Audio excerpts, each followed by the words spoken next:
मिलने आई थी, उन्होंने तो आपका भी इतना इंतजार किया। क्यों वेट कर रही थी? मुझे किसी ने बताया था कि वो मोहतरमा आज तशरीफ ला रही हैं। आंटी, ये मेरा घर है, यहाँ किसी को भी आने या जाने के लिए मेरी इजाजत की जरूरत है। तुमने फोन क्यों नहीं किया मुझे? फोन तो आपके पास है। तो वो क्या रखा है सामने? फोन लगा हुआ है ना घर में? वो मुझे आपका नंबर नहीं याद था।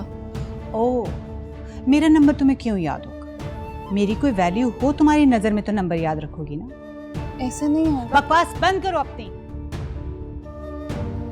आज के बाद अगर कोई इस घर में आएगा तो तुम पहले मुझसे इजाजत लोगी, और अगर मैं तुम्हें परमिट करूंगी तभी कोई आएगा, वरना नहीं। और अगर तुम्हारी अम्मी आ ही गई थी तो ले जाती ना अपनी लाडली को साथ ही, हमारा भी बोझ कुछ कम हो जाता इस परेशानी के वक्त में। कह तो नहीं थी वो। तो फिर गई क्यों नहीं? अहमद ने मना किया था उस दिन। ओह, फर्मा बरदार बीवी। उसको असल में तुम्हारे गुनों का पता नहीं है ना। 2-4 दिन तुम्हारे साथ रह लेता तो उसे भी समझ आ जाती। अगर आपको बुरा लगा है तो मुझे माफ कर दें प्लीज। ड्रामे पास।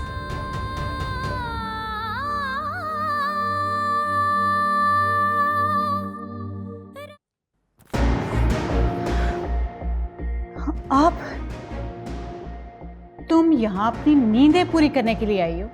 वो मैं नमाज के लिए जागी थी, फिर काफी देर जागती रही और फिर सो गई। काम तुम्हारी माँ के करेगी। आखिर ऐसा क्या काम किया था महारानी ने कि थक के सो गई? उठो उठो और उठ के मेरे लिए नाश्ता बनाओ। जी अच्छा। और हाँ, मैं सुबह उठकर बेड टी लेती हूँ। इतनी देर में तुम्हें यह भी अंदाजा नहीं हुआ कि इस घर की रूटीन क्या है? जल्दी। बेटा, आपकी अम्मी का फोन आया, वो मैंने होल्ड पे लगा दिए।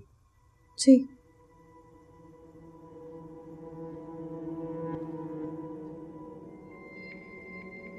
अस्सलाम वालेकुम मम्मी, कैसी हैं आप? आपकी तबीयत ठीक है? वालेकुम सलाम बेटा, तुम कैसी हो? मैं तो बिल्कुल ठीक हूँ। मैं ठीक हूँ अम्मी। आप 1 मिनट होल्ड करती हैं या 5 मिनट बाद दोबारा कॉल कर लीजिएगा? क्यों बेटा, खैरियत तो है? अम्मी मैं कह रही हूँ ना। अच्छा अच्छा ठीक है, मैं इंतजार कर रही हूँ। जी।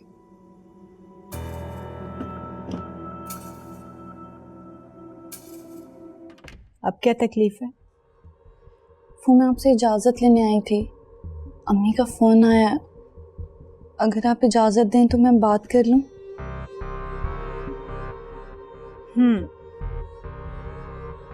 चाय बन गई?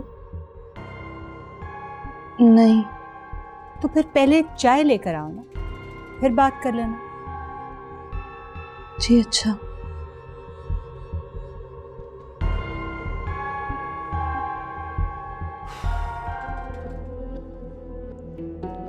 आंटी चाय।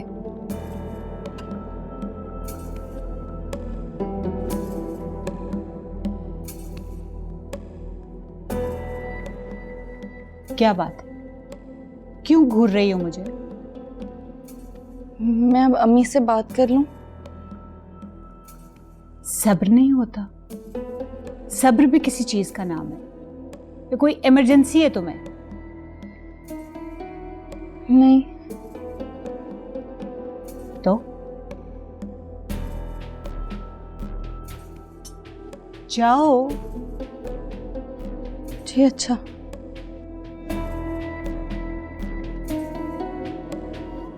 मेरा फहद तो जिंदा लाश बन गया। मुझे समझ में नहीं आ रहा कि क्या हो रहा है। डॉक्टर्स क्या कहते थे, क्या मसला है, क्यों ठीक नहीं हो रहा?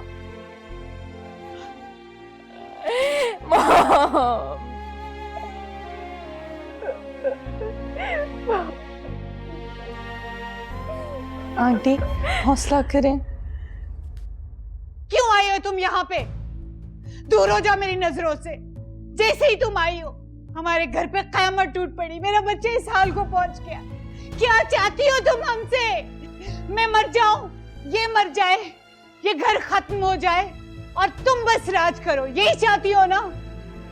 इस नहुसत की बेबी को आपने घर पे सजा के क्यों रखा है मॉम? मैंने आपको पहले दिन नहीं कहा था कि इसको निकाल के घर से बाहर फेंक दे। ढाई नहीं, ये मेरी खुशियां खाने के लिए आई है। फात हॉस्पिटल से घर आ चुका है। That's good.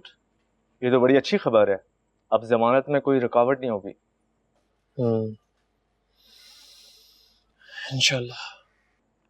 ऐसे जो कॉपरेट नहीं कर रहा, इस केस को घरेलू तनाज़ा बना रहा है, मगर मैंने भी अदालत में इत्तफाकी हादसा साबित कर दिया है। लेकिन अहमद यार, तेरी मामा और भाभी के बयानात बड़े अजीब से हैं यार। क्या मतलब? मैं समझा नहीं। तुम्हारी मिसेस ने अभी तक इकरार नहीं किया कि तुमने गोली मारी। लेकिन गोली तो लगी है उससे।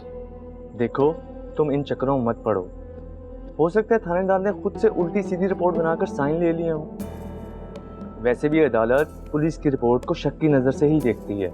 मैं तुम्हारे घर जा रहा हूँ, तुम्हारी मामा को याद करवा दूँ कि कल उन्होंने अदालत में क्या बयान देना। ठीक है, तुम जाओ, उनसे बात करो। काफ़ी परेशान है मेरे बारे में भी। करता हूँ बात। कल उनकी कोर्ट में पेशी के बाद जमानत भी हो जाएगी और फिर बाद में सारा केस खत्म करवा दूंगा। इंशाल्लाह, अल्लाह करे ऐसा ही हो। इंशाल्लाह। चलो ठीक है, तुम चलो। चल ठीक है, फिर अपना ख्याल रखिए।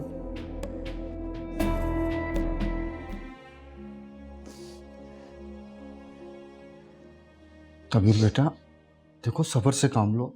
कल अमर साहब आ जाएंगे, सब ठीक हो जाएगा। देखना कैसे सब बदल जाएंगे।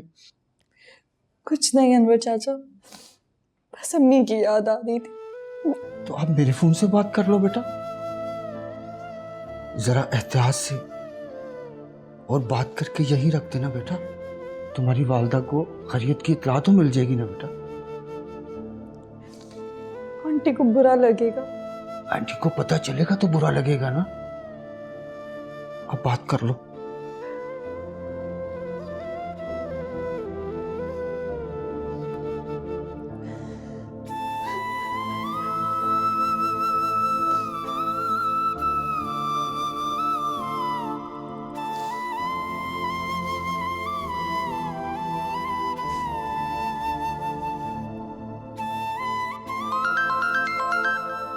देखो कहीं ताबीर का फोन ना हो। नहीं अम्मी, कोई अननोन नंबर है। मुझे दो, मैं बात करती हूँ। हेलो। अस्सलाम वालेकुम अम्मी। वालेकुम सलाम। अल्लाह का शुक्र है कि तुम्हारी आवाज़ सुनने को मिली। बेटा ये किसके नंबर से कॉल कर रही हो? अम्मी ये घर का ही नंबर है। अच्छा अच्छा। ये बेटा तुम इतना आहिस्ता क्यों बोल रही हो?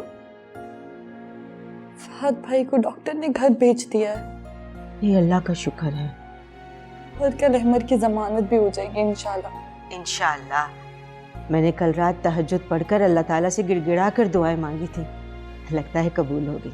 अब सब ठीक हो जाएगा। हाँ अम्मी, मेरी बात कराए ना आप ही से। अल्लाह हाफिज अम्मी। हाँ अच्छा बेटा, ठीक है, अल्लाह हाफिज। अम्मी, आपने मेरी बात नहीं कराई। अरे बेटा वो फहद को हॉस्पिटल से घर ले आए हैं, वो जरा जल्दी में थी, तुम बाद में बात कर लेना ना। अच्छा और ये लो, ये जिस नंबर से फोन आया ना, इसको सेव कर लो नंबर को, ठीक है?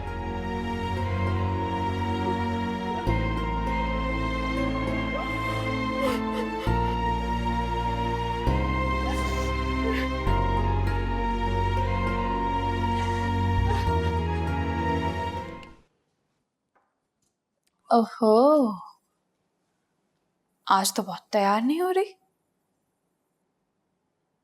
कहीं पे जाने का इरादा है क्या? नहीं, मैं कहीं नहीं जा रही। ओह अच्छा, अहमद आ रहा है, इस वजह से तैयार हो रही हो ना? वैसे अहमद के आने से कोई खास फर्क तो नहीं पड़ेगा। और हाँ, अगर तुमने अहमद के सामने कोई भी ऐसी वैसी भाई मेरा मतलब है हमारे खिलाफ कोई भी शिकायत करने की कोशिश भी की ना, तो फिर रहना तो तुमने हमारे साथ ही है ना।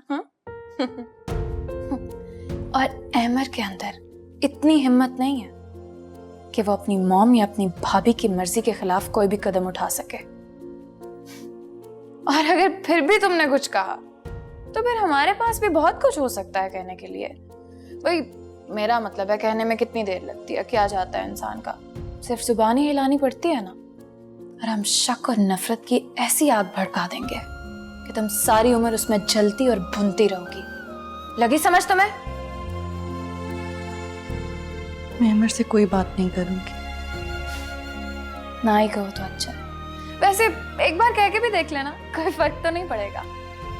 मना नहीं कर रही हूँ, समझा रही हूँ सिर्फ तुम्हें, वो भी तुम्हारे अच्छे के लिए।